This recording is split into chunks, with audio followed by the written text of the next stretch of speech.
Yes, upepo wa ligi kuu Tanzania bara NBC Premier League bado unavuma kweli kweli na umekuwa hautulii, kwa maana ya kwamba msimamo umekuwa wenye kuyumbayumba.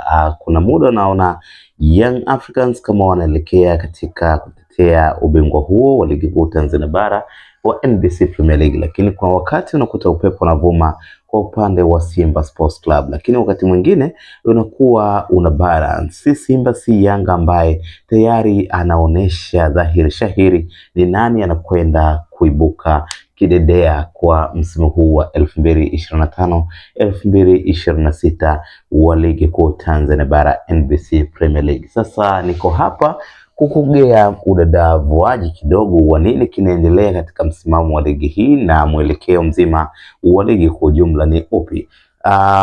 Simba Sports Club kipindi cha kati walikuwa tayari wametengenezewa mazingira rahisi ya wao pengine kuwakaribia ama ikiwezekana pia hata kutengeneza mazingira mazuri ya kuelekea katika kunyakua kikombe hiko cha ligi kuu Tanzania bara, baada ya klabu ya soka ya Yanga kutoa sare mechi mbili mfululizo, na hiyo ikawa ni kama turning point ya Simba Sports Club kuelekea katika kuwania na kikombe hiko cha ligi kuu Tanzania bara. Lakini mambo yasivyo mambo, tunaona Simba Sports Club nao wameanza tena kutoa sare.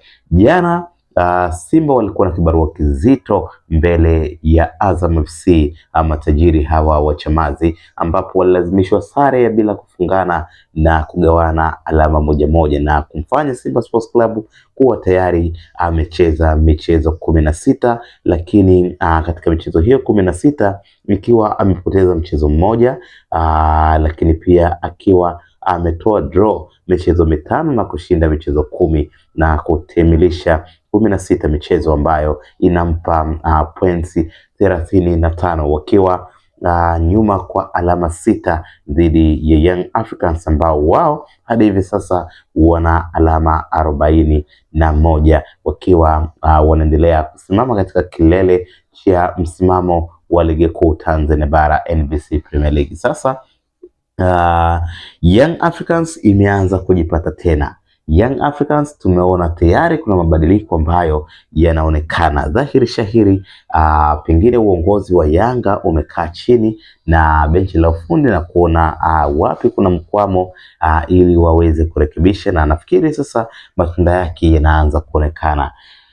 Ukiangalia vizuri uchezaji wa klabu ya soka ya Yanga, kikosi cha Yanga kinavyocheza kwa kipindi hiki, unaona kabisa kuna maboresho yamefanyika, maboresho ambayo pengine matumaini yangu hayatoruhusu tena timu hiyo pengine kuja kupata sare ama kupoteza mchezo wowote miongoni mwa michezo iliyosalia ya ligi kuu Tanzania bara. Ikumbukwe Young Africans katika michezo yake 17 waliocheza hakuna mchezo hata mmoja ambao wamepoteza, licha ya kutoa sare michezo mitano na kushinda michezo 12. Sasa hii inaashiria nini? Inaonyesha kwamba ni kwa namna gani Young Africans huenda watakuwa na uwezekano wa kutetea tena kikombe hiko cha ligi kuu Tanzania bara NBC Premier League kwa mara ya 5 mfululizo mbele ya majayanti wenzao Simba Sports Club, ambao mpaka hivi sasa wanaanza kuonesha udhaifu ama pengine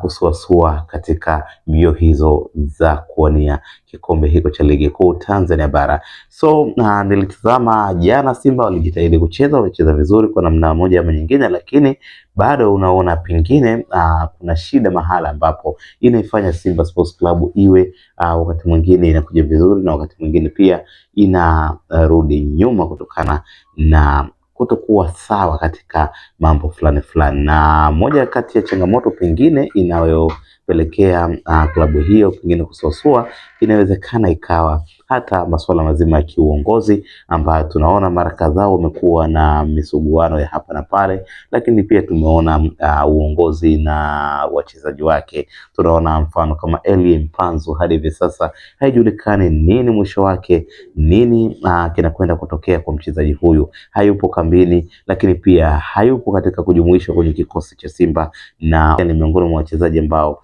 wana mvuto, lakini pia na uwezo mkubwa sana pengine ya kuwasaidia klabu hiyo. So Young Africans bado wanaonesha ukubwa wao, wanaonesha ni nini unakihitaji kwa msimu huu. Una maoni gani kuhusiana na taarifa hii? Tafadhali tuandikie kwenye comment section. Usahau kubonyeza neno subscribe chini ya video hii, kisha bonyeza alama kengele ili usipitwe na zile updates.